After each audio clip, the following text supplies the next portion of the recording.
یہ اللہ والوں کی پہچان نہیں ہے۔ اللہ کے رسول صلی اللہ علیہ وسلم نے جو سماج دنیا کو دیا تھا اس کا نقشہ عجیب تھا۔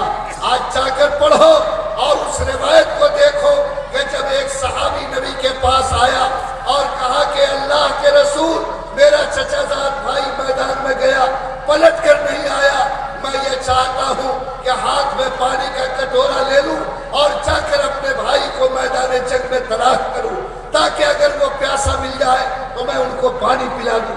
اللہ کے رسول نے اجازت دی اور جا کر کے وہ پانی کا کٹورا لے کر نبی کریم صلی اللہ علیہ وسلم کی اجازت سے میدان میں آگے بڑھا۔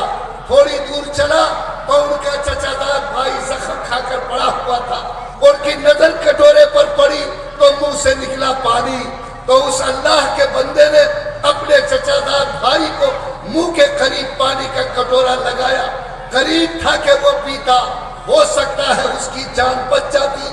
بغل میں دوسرا مسلمان زخمی پڑا تھا، اس کی نظر جب کٹورے پر پڑی تو اس کے منہ سے بھی نکلا پانی۔ اب یہ بندہ جو موت کے منہ کے قریب تھا، اپنے بھائی کی آواز جب سنا پانی تو کٹورا اپنے منہ سے الگ کیا، اشارہ کیا کہ پہلے اس بھائی کو پانی پلاؤ، میں پیاسا مرنا قبول کر سکتا، اپنے بھائی سے پہلے پیاس بجھانا قبول نہیں کر سکتا۔ وہ صحابی کہتے ہیں کہ میں دوسرے کے پاس گیا، کٹورا اس کے منہ کے قریب کیا، ہو سکتا ہے وہ بھی پیتا، ہو سکتا ہے اس کی بھی جان بچ جاتی۔ بغل میں تیسرا زخمی پڑا تھا، اس کی نظر کٹورے پر پڑی تو اس کے منہ سے بھی نکلا پانی۔ اس دوسرے زخمی نے بھی کٹورا کو منہ سے الگ کیا، اشارہ کیا کہ پہلے اس کو پانی پلاؤ۔ وہ صحابی کہتے ہیں کہ میں تڑپ کر تیسرے کے پاس گیا، کٹورا اس کے منہ کے قریب لے گیا، قریب تھا کہ وہ پانی پیتا، اتنے میں نے دیکھا کہ اس کی روح اس کے جسم سے برباد کر گئی۔ میں پلٹ کر دوسرے کے پاس آیا تو خدا کی قسم وہ بھی زندہ موجود نہیں تھا۔ میں پلٹ کر چچا زاد بھائی کے پاس آیا تو اللہ کی قسم اس کی روح بھی جسم سے نکل چکی تھی۔ اے لوگو، یہ تھی محبت کی تصویر۔ ایک سچا مسلمان پیاسا مرنا قبول کر سکتا تھا لیکن اپنے بھائی سے پہلے پیاس بجھانا قبول نہیں کر سکتا تھا۔ وہ جان دے سکتا تھا لیکن اپنے بھائی کے جان کا لینا اس کے لیے قبول نہیں تھا۔ لیکن آج سماج کی تصویر دیکھیے، آج کون ہے جو ایک دوسرے کے لیے جاگنا جانتا ہو؟ آج کون ہے جو دوسرے کے چہرے پر مسکراہٹ دیکھنا چاہتا ہو؟ آج اگر کسی کے بارے میں خبر مل جائے کہ فلاں کا بیٹا ایکسیڈنٹ ہو گیا تو رومال میں منہ چھپا کے ہنستا ہے کہ چلو حساب ٹھیک ہی ہوا۔ اور اگر معلوم ہو جائے کہ فلاں کے بیٹے کو نوکری مل گئی، فلاں کو تھوڑی کرسی مل گئی تو ہمارا منہ لٹک جاتا، ہمارے اندر سے ایک طرح سے محبت کی خوشبو نہیں، نفرت کی بدبو پیدا ہوتی ہے۔ لوگوں یاد رکھو، یہ سماج کے آگے بڑھنے کا راز نہیں ہے، یہ سماج کی مضبوطی کا راز نہیں ہے، یہ اللہ کی محبت کو پانے کا راستہ نہیں ہے۔ میں آپ سے بھیک مانگتا ہوں، آج مسجدوں کے حالات بگڑ گئے، مدرسوں کے حالات بگڑ گئے، عیدگاہ کے حالات بگڑ گئے، سماجی بندھن ٹوٹ کر بکھر گیا۔ آج دولت کے نشے میں، معمولی طور پر خاندانی وجاہت کے غرور میں آج لوگوں نے سماج کی دھجیاں اڑا دی۔ ذات کے نام پر ہو، برادری کے نام پر ہو، خاندان کے نام پر ہو، ٹولہ ٹپر کے نام پر ہو، مسلک کے نام پر ہو، کسی بھی نام پر کوئی بٹوارا، کسی بھی نام پر کوئی لکیر، کسی بھی نام پر کوئی تفریق، آپ کو اسلام اس کی اجازت نہیں دیتا۔ اسلام دعوت دیتا ہے کہ اگر تم واقعتاً محمد کو ماننے والے ہو، خدا کی قسم تمہاری روح سے ہر وقت آواز نکلنی چاہیے کہ جہاں بھی ہم جئیں گے جوڑنے والے مسلمان ہوں گے، کبھی توڑنے والے مسلمان نہیں بنیں گے۔ اللہ تعالی ہم سب کو توفیق دے۔ بولیے، جس سماج میں رہیں گے انشاءاللہ ہم محبت سے رہیں گے، بولو انشاءاللہ کریں گے۔ صحابی مسجد میں داخل ہوئے، نبی نے فرمایا کہ یہ جنتی ہے۔ اب دوسرے صحابی نے اس کا ہاتھ پکڑا، چلے گئے اس کے گھر، 24 گھنٹہ اس کے ساتھ رہے اور پوچھا بٹھا کے کہ دیکھو اب تمہارے یہاں کھانا کھانے نہیں آئے تھے بلکہ ایک بات کا پتہ لگانے آئے تھے۔ بولا کیا؟ کہا کہ آج نبی نے تم کو جنتی کہا، میرے دل میں یہ شوق پیدا ہوا کہ میں پتہ لگاؤں کہ تم کون سا ایسا کام کرتے ہو کہ سبھی کے زبان سے تم کو جنتی کہا گیا۔ اس نے کہا کہ سارا کام برابر کرتے ہیں، جب سے تم آئے نماز سب ساتھ پڑھے، کھانا کھایا، کوئی میرا الگ سے کام نہیں ہے۔ کہا کہ نہیں، غور کر کے بتاؤ پھر مجھ کو خوشخبری کیوں نہیں، تم کو خوشخبری کیوں ملی؟ اس نے غور کر کے بتایا کہ میری ایک خاصیت ہے کہ جب میں سونے کے لیے بستر پہ جاتا ہوں تو اپنے دل پر نگاہ ڈالتا ہوں اور اپنے دل سے سوال کرتا ہوں کہ کسی مومن کے لیے تیرے اندر کینہ تو نہیں ہے۔ جب میرا دل گواہی دیتا کہ صاحب، تب مجھ کو نیند آتی۔ وہ صحابی سنا، نبی کی خدمت میں آیا، پورا قصہ بتایا۔ نبی نے فرمایا کہ اے میرے ساتھی، اللہ کو اس کی یہی خاصیت اتنی پسند آئی ہے کہ مجھے حکم دیا گیا کہ میں دنیا میں اس کے لیے جنتی ہونے کا اعلان کر دوں۔ لوگوں، اگر صحابی رسول کو اس نیکی کی بنیاد پر دنیا میں جنت کی خوشخبری دی جا سکتی تو یہ میرا پیارا مجمع اگر اللہ کے نام پر عہد کر لے کہ آج میں دل کو صاف کرتا ہوں، خدا کی قسم اللہ آپ کو بھی جنت کی خوشخبری سنا کر رہے گا۔ ہم لوگ دورہ کر رہے تھے، ایک بھائی آ کے کہنے لگا مفتی صاحب دعا کیجئے دونوں بھائی میں کمپرمائز ہو جائے۔ پوچھا کہ کس بات کا جھگڑا؟ کہا 10 کٹھا زمین کا جھگڑا۔ کہا کہ کیا معاملہ ہے؟ کہا کہ 7 سال سے مقدمہ چل رہا، 3 قسط میں نے کیا، 4 قسط اس نے کیا ہے، 7-8 لاکھ روپے خرچہ ہو چکا۔ پوچھا کہ یہ 10 کٹھا زمین کہاں ہے؟ کہا کہ چور میں ہے۔ پوچھا کتنی قیمت ہوگی؟ کہا کہ 50-60 ہزار روپیہ قیمت ہوگی۔ کہا کہ بے شرم مسلمان، 50-60 ہزار روپیہ کی زمین کے لیے آج 7 لاکھ سے زیادہ روپیہ خرچہ کیا، 7 قسطوں میں مقدمہ لڑ رہے ہو، بھائی کو جیل تک تم نے پہنچایا تو تمہیں احساس نہیں ہوا؟ تمہارے اندر کوئی خیرت نہیں جاگی؟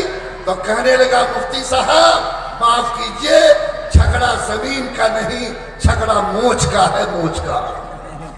لوگوں، یہ موچ نے اس سماج کو تباہ کیا اور اس موچ نے تباہی کے آخری کگار پہ پہنچا دیا۔ اسی لیے اسلام نے کہا کہ موچ کٹاؤ، نہ یہ موچ رہے نہ تم کو تاؤ اور گرمی دے۔ یاد رکھو اگر جھکاؤ گے تو اللہ بلند کرے گا، اور اگر اکڑو گے تو فرمایا کہ تکبر کرنے والا، غرور کرنے والا اگر شب قدر میں بھی ہاتھ اٹھائے گا اللہ اس کی دعا کو قبول نہیں فرمائیں گے۔ اللہ فرماتے ہیں کہ اکڑنا میری چادر ہے، تکبر میری چادر ہے، جو مجھ سے تکبر کی چادر کو چھینے گا میں اس کے اتنے ٹکڑے کروں گا کہ زمین پر اس کو عزت کی چٹائی نصیب نہیں ہوگی۔ خبردار، اللہ کو بڑا مانو، اپنی بڑائی کو اپنے پیروں سے مٹا دو، اللہ کے نام پہ جھکنا سیکھو، امت کے نام پر جھکنا سیکھو، ملت کو جوڑنے کے لیے تڑپنا سیکھو۔ جس دن یہ سبق یاد ہو جائے گا انشاءاللہ ملت ایک دیوار کی طرح متحد کھڑی ہو جائے گی۔ میں اللہ تعالیٰ سے دعا کرتا ہوں کہ اللہ تمام میرے بھائیوں کو جہاں بیٹھے ہیں ہاتھ کے اعتبار سے بھی جڑنے اور دل کے اعتبار سے بھی جڑنے کی توفیق عطا فرما دے۔ 15 دن ہوا ہے، حیدرآباد میں ایک شوہر نے اپنے اس بیوی کو آگ میں جلا دیا جس کی تیسری بیٹی پیدا ہوئی تھی۔ کیا ہوئی تھی؟ تیسری بیٹی۔ بولو، بیٹی پیدا کرنا، بیٹا پیدا کرنا عورت کا کام نہیں، اللہ کا کام ہے۔ کیا قصور تھا اس بیوی کا جس کے کوکھ سے تیسری بیٹی پیدا ہوئی اور اسے یہ سزا ملی کہ اسے زندہ آگ میں ڈال کر صرف اس لیے ڈرایا کہ اس نے تیسری مرتبہ بھی بیٹی پیدا کیا تھا۔ یہ کیوں؟ اس لیے نہیں کہ بیٹی کو کھلانا ہوگا، اس احساس کے ساتھ کہ جب 18 سال کے بعد جوان ہوگی تو شادی کہاں سے کرے گی۔ لوگوں، یہ آج وہ حالات ہے جس نے اس قوم اور امت کو سوچنے پر مجبور کیا ہے۔ اللہ اس جرم کو سمجھنے، اس کے بھیانک فتنے کو سمجھنے اور ہم جیسے مسلمان کو اس فتنے سے پاک ہونے کی توفیق عطا فرمائے۔ ایک صاحب نے کہا کہ مفتی صاحب آپ نے کہا کہ مانگ کر لینا جہیز حرام، ہم پوچھ لیجئے مانگ کر نہیں لیا، کیا کیا؟ بچولیا سیٹ کر کے لیا. ارے سمجھ رہے ہیں؟ وہ خوب کریا کھا رہا. قسم کھا سکتے ہیں؟ پوچھے میرے سمجھی سے ایک لفظ نہیں بولے. معلوم ہوا کہ بچولیا نے کان میں منتر پڑھ کے کہا ریڈی رہیے اتنا مال ملے گا. ایک حاجی صاحب کا معاملہ تو عجیب ہو گیا. میں نے اس سے پوچھا کہ بیٹا کا رشتہ لگایا ہے کیا کچھ مال وال بھی لے رہے ہیں؟ بھڑک گئے ہم پر کہ لاہور پڑی. میں اسی سال حج کر کے آیا. میرا بیٹا دیوبند میں پڑھتا ہے. میں مانگ مطالبہ کروں گا 100 مرتبہ لاہور والا پڑھا. لیکن جب بیٹی والے سے پوچھا تو کہا کیا بتائیں مفتی صاحب، سمدھی حاجی صاحب تو ایسا گھما کے مانگے ہیں کہ آپ بھی چکرا جائیے. میں نے پوچھا کہ کیسا گھمایا؟ کہا کہ دیکھیں مجلس میں جب بات ہوئی تو 100 مرتبہ لاہور پڑھا، لیکن جب جانے کا وقت ہوا مصافحہ کیا تو بولے کہ سمدھی آپ تو جا رہے ہیں، مانگ مطالبہ تو 1 کوڑی کا نہیں ہے، لیکن صرف لاسٹ میں اتنا کہنا ہے کہ زمانہ جیسا گزر رہا ہے اس کا خیال رکھیے گا. کے بعد بیٹھے ہوئے ایک صحابی آئے، جوان انسان 30-35 سال کا ہٹھا کٹھا، بولا کہ اللہ کے پیغمبر میں آپ سے تنہائی میں کچھ بات کرنا چاہتا. نبی تنہائی میں گئے تو کہا اے اللہ کے رسول میں آپ پر ایمان لا چکا ہوں، میں آپ کی ساری باتوں کو مانوں گا، لیکن مجھ کو ایک گناہ کی اجازت دیجیے. نبی نے فرمایا گناہ کی اجازت؟ کہا ہاں. کہا کون سا گناہ؟ کہا مجھے بدکاری کی لت لگی ہوئی ہے، میں اس کو نہیں چھوڑ سکتا، مجھے دوسروں کی عزت سے کھیلنے کی عادت ہے، میں صبر نہیں کر سکتا. اللہ کے نبی کے چہرے کا رنگ بدل گیا. آپ نے اس کو اپنے پاس بلایا، اپنا ہاتھ اس کے سینے پر رکھا، کہا کہ بیٹا میں تم سے ایک سوال کرتا ہوں، اس کا جواب دو، اگر دل مطمئن نہیں ہوگا پھر ہم تم سے بات کریں گے. بولا اللہ کے رسول کیا سوال؟ اس نبی بندے نے کہا کہ اللہ کے رسول کیا سوال؟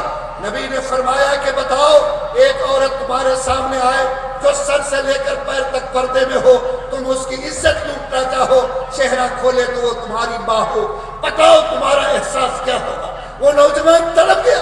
کہا اپنی ماں کے ساتھ کون منہ کالا کرے گا؟ کہا اگر وہ تیری بیٹی ہو، کہا اس کے ساتھ بھی ہمت نہیں کر سکتا. کہا اگر وہ تیری بہن ہو، کہا اس کے ساتھ بھی جرأت نہیں کر سکتا. نبی نے فرمایا کہ اگر کوئی تیری ماں کی عزت پر ہاتھ ڈالے، تیرے کان کو خبر لگ جائے تو بولو تیرا احساس کیا ہوگا؟ وہ نوجوان تڑپ گیا. کہا میں اس کی گردن توڑ دوں گا. نبی نے کہا کہ بیٹا دنیا میں جس کی عزت پر ہاتھ ڈالو گے وہ بھی تو کسی کی ماں ہوگی، وہ بھی تو کسی کی بیٹی اور بہن ہوگی. جو احساس اپنی ماں بہن کے لیے تیرے اندر ہے، بولو اس کے باپ اور بھائی کے دل میں ہوں گے یا نہیں ہوں گے؟ وہ نوجوان قدموں پہ گرا، توبہ کے آنسو بہایا، اور اس نوجوان کا بیان ہے کہ آج کی تاریخ سے جو اس گناہ سے نفرت ہوئی اتنی زیادہ نفرت کسی گناہ سے نہیں ہوئی. آج میں تمام نوجوانوں سے، سماج کے ایک ایک بھائی سے گزارش کرتا کہ آج اس موبائل کے نام پر، نشے کے نام پر آج جو سماج میں یہ گناہ آسان ہوا ہے، ہمت کرو کہ انشاءاللہ اپنے ہاتھ کو ایسے گناہ سے پاک کریں گے، سماج کی بیٹیوں کو عزت کی چادر دیں گے. یاد رکھو زناکاری قرض ہے، قرض ہے، قرض ہے. تم دوسرے کے ساتھ کوئی غلط کرو گے تمہارے گھر تک وہ بدبو پہنچ کے رہے گی. اس لیے اللہ سے ڈرو اور اس قرض سے اپنے گھر کو بچانے